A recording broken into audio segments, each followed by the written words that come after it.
এই দোয়াটা শিখে নেন, ইনশাআল্লাহ আপনার জীবনের সমস্ত সংকট কেটে যাবে।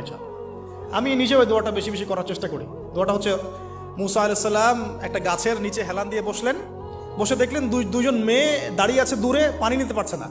লোকজন পানি নিয়ে যাচ্ছে, ওরা দাঁড়িয়ে আছে বেচারি। মুসা আলাইহিস সালাম গিয়ে বললেন, কি সমস্যা আপনাদের? এটা নিয়ে আপনারা আবার মেয়েদের সাথে কথা বলার চেষ্টা করেন, ঠিক আছে? তো মাহারাম গায়রা মাহারাম মেনে চলে। তারা বললেন যে আমাদের বাবা অনেক বৃদ্ধ মানুষ, আমরা পানি নিতে পারি না যতক্ষণ না আমাদের কম পানি নিয়ে চলে যায়। তো মুসা আলাইহিস সালাম একটু বললাম না, ফিজিক্যালি খুব স্ট্রং ছিলেন, থাকে না বডি বিল্ডার, সামনে গিয়ে কথা বলে সরো পানি দিতে দাও, তখন মানুষ একটু মূল্যায়ন করে না। তো মুসা আলাইহিস সালাম এভাবে পানি নিয়ে দিলেন এবং বাছুরদেরকে পানি পান করালেন, করিয়ে গাছের নিচে এসে বসে আছেন। বসে বসে তিনি দোয়া করছেন, এই যে দোয়াটা তিনি দোয়া করছেন, রব্বি, একটা নেক কাজ করলেন, নেক কাজ করলেন না, মানুষের উপকার করলেন, নেক কাজ করে এসে গাছের নিচে বসে দোয়া করছেন, আল্লাহ এখানে তো আমার খাবার পানি বাসস্থান কিছুই নাই, আমি কি করব?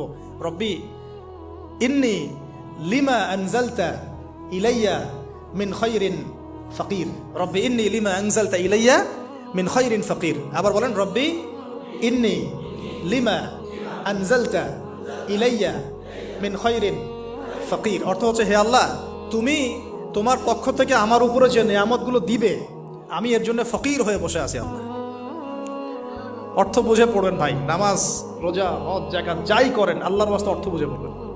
অর্থ বুঝে পড়লে আপনার ইবাদতের স্বাদ পাবেন, তৃপ্তি পাবেন, আল্লাহর সাথে কানেকশন হবে, আল্লাহর নূর পাবেন, মাআরিফত পাবেন, সত্য স্বপ্নও দেখবেন তখন ইনশাআল্লাহ।